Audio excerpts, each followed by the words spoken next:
What's a good word, everyone? It's your boy DKB here. I just want to say thanks for all the support. The channel's been steadily growing, and the number you see below, you can drop a text, shoot a voicemail, any ideas, topics, collabs, etc. you guys want to see. I'll include them in future videos and live streams, and I'll catch you again. Be easy.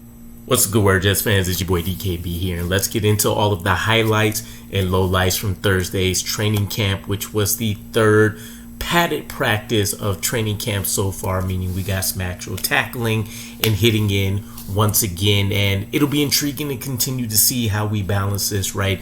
Will Aaron Glenn look to keep up, at least one or two practices per week?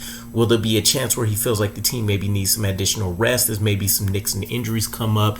And then, of course, we're coming on the heels of a preseason game coming up, so we'll see how we continue to tweak and monitor things, but he always seems to be pretty astute and observative of what's going on with the team and how he might still need to get the work out of these guys, but make sure that they're not overly worked, right? Overexhaustion will lead to injuries as well. But couple housekeeping items and such. No roster movement for today, but Braylon Allen was supposed to be back around this time. They gave him an additional day off 2 days ago to give him 2 days of rest, but it seems like it's lingering around a little bit more than expected. So he was out, and then Quentin Williams did leave practice early as well with what Aaron Glenn ultimately ended up calling a calf tweak, right? So relatively minor for both guys. It doesn't seem like anything that's going to flare up into a huge issue, but we do want to make sure we're maintaining these things properly. And in Quentin's case, it's crazy to think about, but he's not too far away or in the midst of that he needs those veteran type days, right? I think him being going into his 7th season now, if I remember correctly, it's something that we might want to start considering and approaching when it comes to how we're balancing his workload. So I feel like he's going into year 3 or 4, but definitely has spent his fair share amount of time in the league already. One of the intriguing things to keep an eye on with Engstrand over the course of training camp, and the early reports when we were in OTAs were really exciting to me because some key reporters were talking about the passing concepts for Tanner Engstrand and how, unlike what we've seen in a lot of other regimes where guys ended up being in the same area and we had players crashing into each other and all this kind of stuff, players were wide open, or you can specifically tell that certain guys were being schemed in terms of how the progression was meant to go or what they wanted to target as the hot read on that route.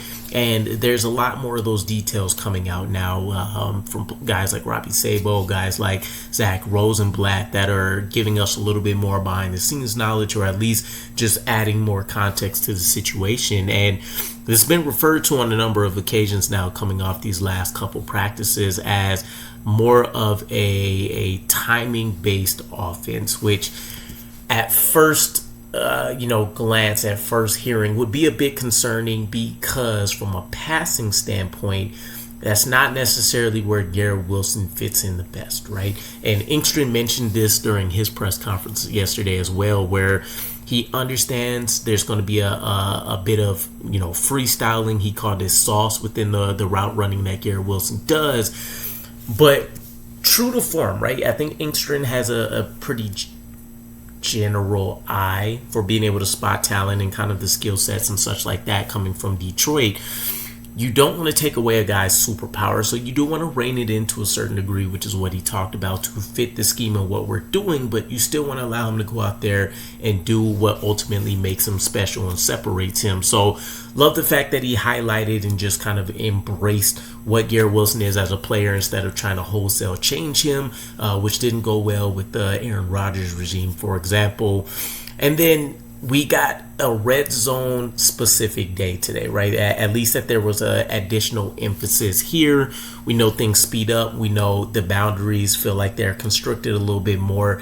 Everything needs to be that much more detail oriented and precise. So I love days like this specifically, especially because we haven't been a team that's known to put up a ton of points anyways.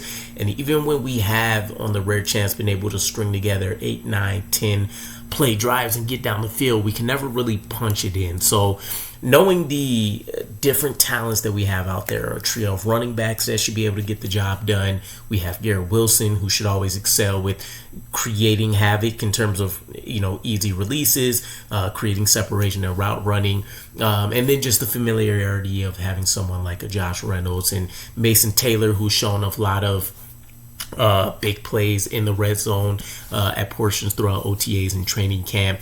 We should be able to, at the very worst, cobble together a respectable offense once we can get into this position. And we had, of course, the matchup everybody's going to look for, Garrett Wilson versus Sauce, for at least a handful of reps. It looks like Garrett Wilson won on the first one. And according to all the reports I've seen, it was just kind of the perfect combination of an elite throw from Justin Fields, Garrett Wilson doing everything perfect he needed to do from a release and route running standpoint, and then of course the catch. And while while Sauce still provided elite coverage, it's one of those situations any DB, any defender will tell you.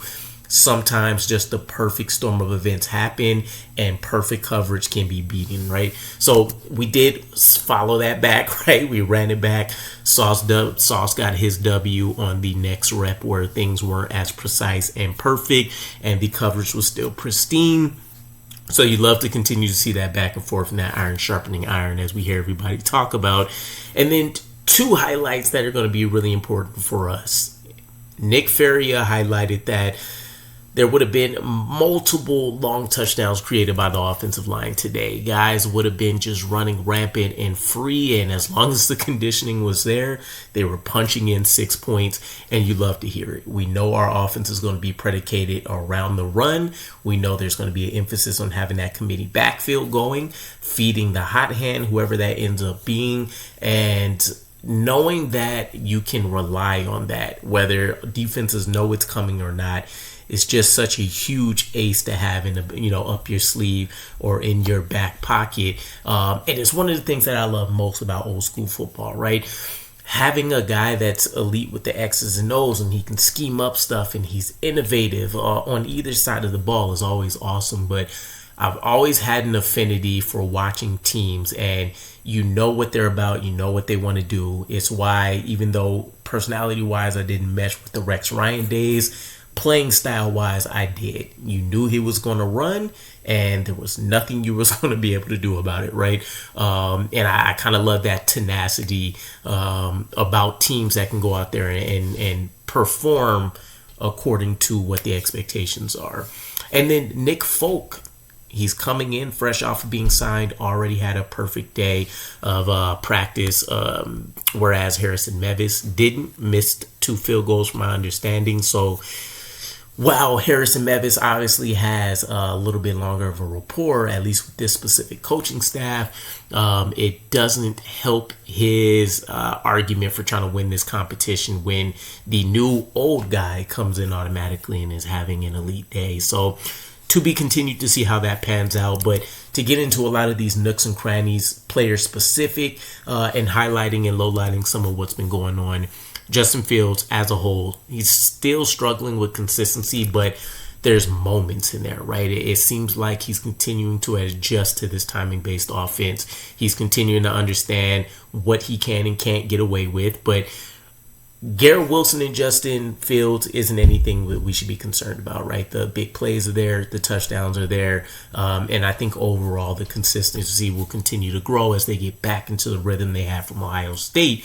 But Justin Fields is continuing to build upon what he needs to do cadence-wise and everything else with the rest of the playmakers, right? And that's really the concern. Spots 2 through 6 or 7, whatever that looks like. Can Justin Fields build enough of a rapport? Is there enough of a skill set there for us to rely on them to whatever degree is necessary to help us win games? And that's where I think you can say the question marks are still a little concerning. There's still been some overthrows, for example. There's still been some accuracy, but I would say Josh Reynolds isn't probably going to be a primary concern for us. It's going to be Tyler Johnson, who seems like he's fitting in at number 3, and then everybody else that's behind him. So we'll see how that continues to shake out. But that's kind of where my focus is being driven to now as training camp continues to progress. What does Justin Fields look like targeting everybody else that's not a running back or Garrett Wilson at this point? Couple interceptions, couple near interceptions anyways on the day. We'll talk about those for some of the other players that would have been on the receiving end. But touchdown to Garrett Wilson, again, in the red zone drill. Also a touchdown to Brees in the red zone. And I'm not sure if it was red zone work or not, but Mason Taylor seems like he's getting his daily touchdown coming his way. So you love to see it. Tyrod, missed opportunity for Arian Smith. One of the things here, and this won't be a year one fix with Arian, just seeing that he has NFL hands will be a huge win in year one. But there's the nuance in the route running that's going to need to be done, right? We talked about his inability to really decelerate, and not that accelerating again is a problem, but specifically being able to change up tempo and kind of slow up what he's doing from a route running perspective. It's going to catch a lot of these quarterbacks off guard, right? That's something that was called out here on the miss to Arian Smith. It ended up being just a bit behind him. And that's really just a facet of knowing when to come out of them stems and breaks, and when you can explode versus when you want to kind of rock somebody to sleep and then go and press full gas on the pedal. So we'll continue to see some of that stuff get worked out. But if anybody can continue to help Arian Smith progress on an accelerated curve, it's going to be Tyrod here, who's going to also have one of the best deep balls out of Justin Fields included. So not something I'm overly worried about. And again, it won't be a year one fix. So Tyrod did have a touchdown to Stone Smart, who at this point I've seen a couple people call out as being more productive in camp than Ruckert. And I have a separate video on that that's coming out as well, because there may be a legit reason for that. And there was a beautiful play called out, and I believe Robbie Sabo gave the details on this, where Tyrod Taylor recognized what the defense was doing based on a matchup against the running back, switched things up, and was able to find Brandon Smith in the back of the end zone for a touchdown, who also, again, is a player I highlighted that's been coming on really strong in the last week or so.